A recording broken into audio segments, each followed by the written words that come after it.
சிறுபான்மையினரை அச்சுறுத்தும் அரசாக மத்திய பாஜக அரசு உள்ளது என்று முதலமைச்சர் மு.க.ஸ்டாலின் தெரிவித்துள்ளார். திமுக சிறுபான்மையினர் நல உரிமை பிரிவு சார்பாக சென்னை பெரம்பூரில் உள்ள தனியார் பள்ளியில் கிறிஸ்துமஸ் பெருவிழா நடைபெற்றது. இதில் திமுக தலைவரும் தமிழக முதலமைச்சருமான மு.க.ஸ்டாலின் கலந்து கொண்டு நலத்திட்ட உதவிகளை வழங்கினார்.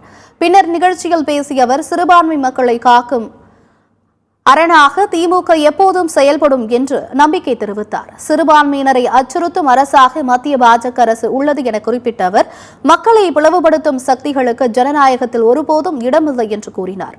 சமத்துவத்தை போற்றி பாதுகாத்து வரும் திராவிட மாடல் அரசு சிறுபான்மை சமூகத்தினருக்கு எண்ணற்ற திட்டங்களை செயல்படுத்தி வருவதாகவும், சாதி மத வேறுபாடுகளை களைந்து ஒன்றுபட்டு செயல்பட்டால் வளர்ச்சி பாதையில் நாடு பயணிக்கும் எனவும் முதலமைச்சர் தெரிவித்தார்.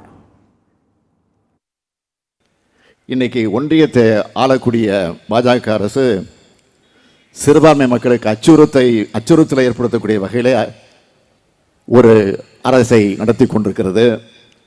சிறுபான்மையினருக்கு இழைக்கப்படக்கூடிய கொடுமைகளை எல்லாம் நான் விரிவாக உங்களுக்கு விளக்க வேண்டிய அவசியம் இல்லை. அந்த கொடுமைகளை காக்கிற காவல் அரணாக திமுக தொடர்ந்து செயல்படும் என்பதை இந்த நேரத்தில் நான் உறுதியோடு தெரிவித்துக் கொள்ள விரும்புகிறேன்.